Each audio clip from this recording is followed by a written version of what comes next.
مان لیا، اللہ کے اوپر ایمان ضرور لے آیا، لیکن اس نے رسالت کا انکار کر دیا۔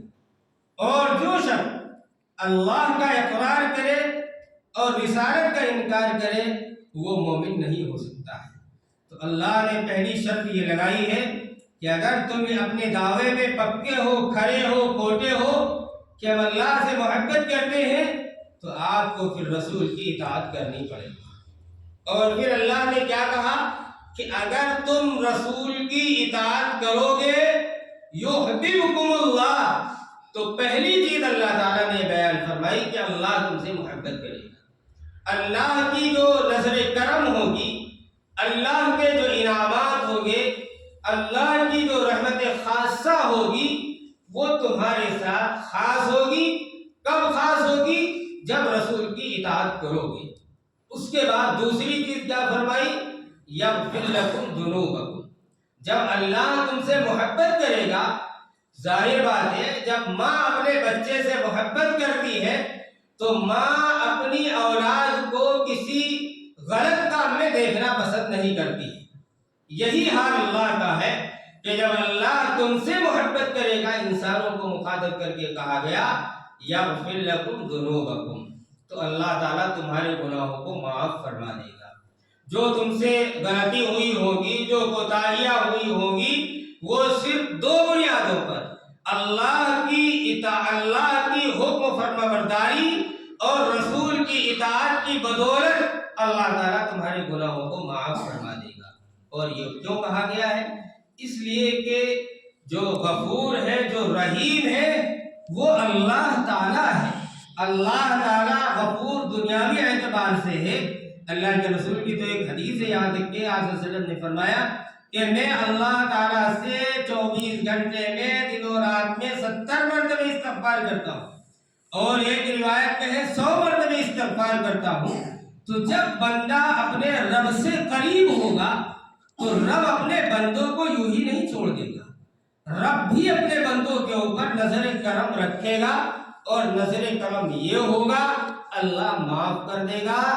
اور رحم، جو رحم کا مادہ ہے، رحم میں دو چیزیں ہیں، ایک رحمان ہے، ایک رحیم ہے، دو چیزوں کا تذکرہ آتا ہے۔ تو رحمان سے مراد یہ ہوتا ہے کہ دنیا کی جو رحمت ہے اللہ تعالیٰ کی، وہ ہر ایک کے لیے خاص ہے، چاہے مومن ہو، چاہے کافر ہو، چاہے مشرک ہو، کوئی بھی مذہب، کسی بھی دین دھرم کا ماننے والا ہو، سب کے ساتھ اللہ تعالیٰ نے جو مومنین بندے ہوں گے، جو صالحین بندے ہوں گے، ان کے ساتھ میری جو رحیمی ہوگی یہ خاص ہوگی، اور رحمان والی صفت ان کے ساتھ نہیں ہوگی۔ ان کے ساتھ کون سی ہوگی؟ رحیم والی۔ تو اللہ تعالیٰ غفور الرحیم کہا گیا کہ دنیاوی اعتبار سے اللہ گناہوں کو معاف فرما دے گا، اخروی اعتبار سے اللہ بندوں کے لیے خاص ہو جائے گا۔ اور جب کوئی کسی کے ساتھ خاص ہو جاتا ہے تو انسان کہتا ہے تو وہ ہمارا دایاں ہاتھ ہو گیا، ہمارا بایاں ہاتھ ہو گیا، ہماری کفالت کی ذمہ داری لے لی، اب ہمیں کسی چیز کی کوئی پرواہ نہیں ہے۔ یہی حال بہنی اللہ تعالیٰ کا ہے کہ جب اللہ کا ہاتھ کسی کے اوپر ہو جائے تو پھر اس کو کسی دوسرے کی ضرورت نہیں ہوتی ہے۔ قل اطیعوا اللہ والرسول، پھر دوبارہ حکم دیا گیا کہ لوگوں اللہ اور رسول کی اطاعت کرو، اسی میں تمہارے لیے کامیابی ہے۔ اور جو شخص اللہ اور اس کو رسول کو چھوڑ کر دوسرے دین دھرم کو، دوسرے طور و طریقوں کو اختیار کرے گا فَلَن يُقْبَلَ مِنْهُ، وہ چیز قابل قبول نہیں ہوگی۔ فَإِن تَوَلَّوْا، اگر اللہ اور اس کے رسول کی اطاعت سے منہ موڑ لیا، روگردانی آپ نے اختیار کی، تو اللہ تعالیٰ فرما رہا ہے کہ ہم کافرین کو، انکار کرنے والوں کو پسند نہیں کرتے۔ تو ظاہر بات ہے جو اللہ کا انکار کرے، رسول کا انکار کرے، تو اللہ کہہ رہا ہے کہ اب میرا اس کے کوئی ذمہ نہیں ہے۔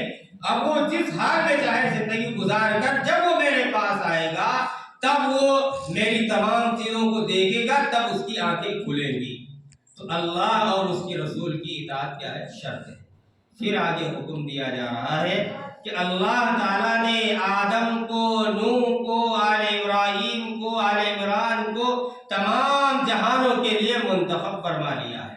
حضرت آدم علیہ السلام سے شروعات کی اللہ تعالیٰ نے، اور